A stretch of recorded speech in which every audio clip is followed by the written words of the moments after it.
In late 2012, Pedro Valdez, a Vietnam War vet, started having shortness of breath, and his daughter says this proud vet would only consider one place for treatment, the Phoenix VA. He would have appointment cards that were given to him. He'd show up to the appointments, and this happened for over 10 months. For 10 months, he'd show up for an appointment, he'd have the card in hand, go to check in, and they'd tell him, Mr. Valdez, you don't have an appointment in the computer. We have no idea what you're talking about. We don't know why you have that card, but we cannot see you today. We have a booked computer schedule. We have people that are waiting, and we'll get back to you. Priscilla says she watched as the father who raised her and her brother and her sister alone, who worked construction his whole life, began to deteriorate. And yet somehow Pedro Valdez kept the faith that the VA would help him. My dad's a Vietnam veteran. He made it out of a gruesome war. And I hardly ever in my life remember seeing my dad cry. He was a very brave man, a very reserved man. And in October of 2013, I remember him telling me that he was going to an appointment. He was very excited that he was finally going to get seen. He ends up showing up to my house that morning, and I'm like, Dad, you know, he beeps, and I come out, I'm like, Dad, you know, what did they do? What did they tell you? What's going on? He says, Meow, they didn't see me again.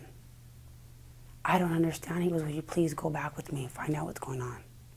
And I told him, I says, definitely, let's go back right now. Priscilla says after insisting, it finally happened. Her father had an actual appointment. I saw her put it into the computer. We left. The appointment was for January 6th, 3 months later. 3 months later is as soon as she had an appointment. There's no questioning why it was taking so long to get him in 3 months. That's just as soon as she had, there was no questions, ifs, ands, or buts. And he didn't make that appointment. He didn't make that appointment. On New Year's Eve, Priscilla found her father gasping for breath. She rushed him to a private hospital. Undiagnosed until now, he was suffering from acute respiratory failure. He was only breathing at 50%. They took him back a day later. He was in the intensive care unit.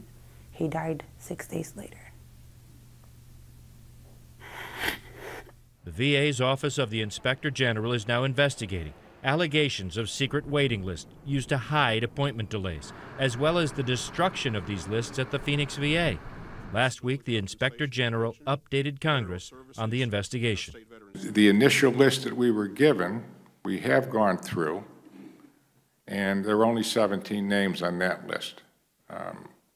Our review to date, and we have more work to do on this because we want to have more than one set of eyes look at all of the records, but on those 17, we didn't conclude so far that the delay caused the death. Because of privacy laws, it is hard to know if Pedro Valdez was on anyone's list at the Phoenix VA, secret or not. Priscilla Valdez only knows this. Her father tried to get an appointment for 10 months here and couldn't. I've asked several different people, how do I find out if my dad was on that list? But to me, the list is just a piece of paper. I know because of what I've witnessed, because of what I see my dad go through. So whether if he was on that list or not, I know what he went through. And he was a true victim of the delays, the refusal, the embarrassment that they put him through. Priscilla, is there any doubt in your mind that that denied care at the VA led to your dad's death? Is there any doubt in my mind that it led to it? Okay. There is no doubt in my mind at all. Drew, you just got back from Phoenix. You know the VA Office of the Inspector General is trying to find out if the veterans actually did die waiting for care there. So far, they say they can't find any evidence of any death related to delayed care. Families you've been talking to, do they trust the VA to investigate this? Wolf, after all this, the answer is no, they don't. They have no idea, even like in the case of Priscilla, if her father's case is one of the cases being looked at. And they have no idea who is making the judgment call on this. Will they determine that in the end Pedro Valdez was dying anyway, so the fact that nobody saw him for 13 months, that really didn't cause his death? And they really have nowhere else to turn. You have to remember, Wolf, these are not wealthy families. They're not going to hire an attorney or a medical examiner.